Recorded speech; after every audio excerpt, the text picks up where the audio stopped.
ಕನ್ನಡ ಚಿತ್ರರಂಗದ ನಟ ದರ್ಶನ್ ಮತ್ತು ಗ್ಯಾಂಗ್ನಿಂದ ರೇಣುಕಾಸ್ವಾಮಿ ಕೊಲೆ ಕೇಸ್ಗೆ ಸಂಬಂಧಪಟ್ಟಂತೆ ನೋಡಿ ಇವತ್ತು ಸುಪ್ರೀಂ ಕೋರ್ಟ್ನಲ್ಲಿ ದರ್ಶನ್ ಜಾಮೀನು ಅರ್ಜಿ ವಿಚಾರಣೆ ನಡೆಯುತ್ತೆ. ಸುಪ್ರೀಂ ಕೋರ್ಟ್ ಸೂಚನೆಯಂತೆ ವರದಿಗಳ ಸಲ್ಲಿಕೆ ಕೂಡ ಆಗಿರುವಂತದ್ದು. ಏನಾಗುತ್ತೆ ದರ್ಶನ್ ಭವಿಷ್ಯ?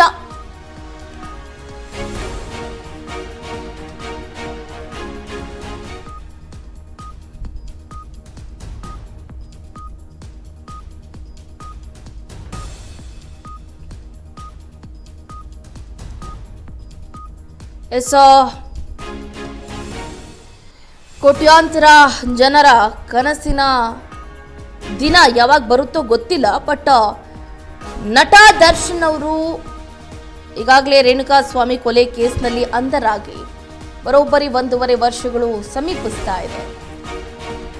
ಬೇಲ್ ಆಗುತ್ತೆ ಅಂತ ಕನಸನ್ನ ಕಟ್ಕೊಂಡಿದ್ದಾರೆ. ಆದರೆ ಸುಪ್ರೀಂ ಕೋರ್ಟ್ನಲ್ಲಿ ಇವತ್ತು ದರ್ಶನ್ ಅವರ ಜಾಮೀನು ಭವಿಷ್ಯ ನಿರ್ಧಾರ ಆಗುತ್ತೆ.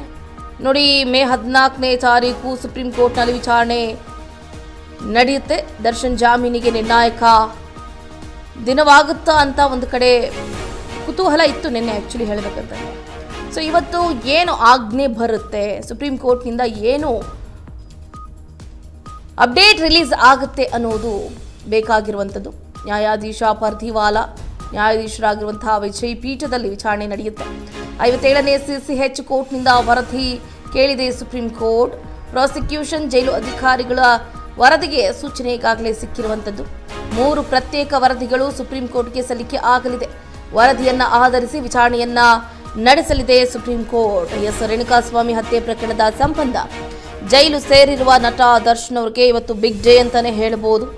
ಜಾಮೀನು ಕೋರಿ ಸುಪ್ರೀಂ ಕೋರ್ಟ್ಗೆ ಮೇಲ್ಮನವಿ ಅರ್ಜಿ ಸಲ್ಲಿಸಿರುವ ದರ್ಶನ್ ಅವರ ಅರ್ಜಿ ವಿಚಾರಣೆ ಪ್ರಗತಿಯಲ್ಲಿದೆ. ಇವತ್ತು ಸುಪ್ರೀಂ ಕೋರ್ಟ್ನಲ್ಲಿ ದರ್ಶನ್ ಅವರ ಜಾಮೀನು ಭವಿಷ್ಯ ನಿರ್ಧಾರ ಆಗುತ್ತೆ.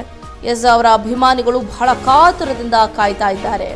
ಬೇರೆ ಇವತ್ತಾದರೂ ದರ್ಶನ್ ಅವರಿಗೆ ಜಾಮೀನು ಭವಿಷ್ಯ ನಮ್ಮ ಕಡೆನೇ, ಅಂದರೆ ದರ್ಶನ್ ಕಡೆನೇ ಬರಲಿ, ಅವರಿಗೆ ಜಾಮೀನು ಸಿಗಲಿ ಅಂತ ಎಷ್ಟೋ ಲಕ್ಷಾಂತರ ಅಭಿಮಾನಿಗಳು ಕೇಳ್ಕೊಳ್ತಾ ಇದ್ದಾರೆ. ಆದರೆ ಸೆಷನ್ಸ್ ಕೋರ್ಟ್ನಲ್ಲಿ ಕೇಸ್ ವಿಚಾರಣೆ ವಿಳಂಬ ಆಗಿರೋದ್ರಿಂದ ಸುಪ್ರೀಂ ಕೋರ್ಟ್ ಮೊರೆ ಹೋಗಿದ್ದಾರೆ. 273 ಸಾಕ್ಷಿ ಪೈಕಿ ಈ ತನಕ 10 ಮಂದಿಯ ವಿಚಾರಣೆಯೂ ಕೂಡ ಮುಗಿದಿಲ್ಲ ಅಂತ ದರ್ಶನ್ ಅವರು ಅರ್ಜಿಯಲ್ಲಿ ಆರೋಪವನ್ನು ಮಾಡಿದ್ದಾರೆ. ಜೈಲು ಸೇರಿ ಈಗಾಗಲೇ ಸಾಕಷ್ಟು ತಿಂಗಳಾಯಿತು. ಜಾಮೀನು ಕೊಡಿ ಅಂತ ಸುಪ್ರೀಂ ಕೋರ್ಟ್ ಮೊರೆ ಹೋಗಿರುವ ದರ್ಶನ್ ಅವರು ಜೈಲಿನಲ್ಲಿರುವ ಸಮಸ್ಯೆಗಳ ಬಗ್ಗೆಯೂ ಕೂಡ ಅರ್ಜಿಯಲ್ಲಿ ಬರೆದಿದ್ದಾರೆ. ಇನ್ನು ಈ ಹಿಂದೆ ಈ ಸಂಬಂಧ ಸುಪ್ರೀಂ ಕೋರ್ಟ್ ಮಾಹಿತಿ ಕೂಡ ಕೇಳಿತ್ತು. ನನಗೆ ಸಹ ಕೈದಿಗಳಿಂದ ತೊಂದರೆಯಾಗುವ ಸಾಧ್ಯತೆ ಇದೆ ಅಂತ ದರ್ಶನ್ ಅವರು ಅರ್ಜಿಯಲ್ಲಿ ಪರಿಗಣಿಸಿದ್ರು. ಕೋರ್ಟ್ ಈ ಸಂಬಂಧ ದರ್ಶನ್ ಆರೋಪ ಸಂಬಂಧ ಸತ್ಯ ಅಸತ್ಯಗಳ ಅಫಿಡೇವಿಟ್ ಅನ್ನ ಸಲ್ಲಿಕೆ ಮಾಡುವಂತೆ ಹೇಳಿತ್ತು.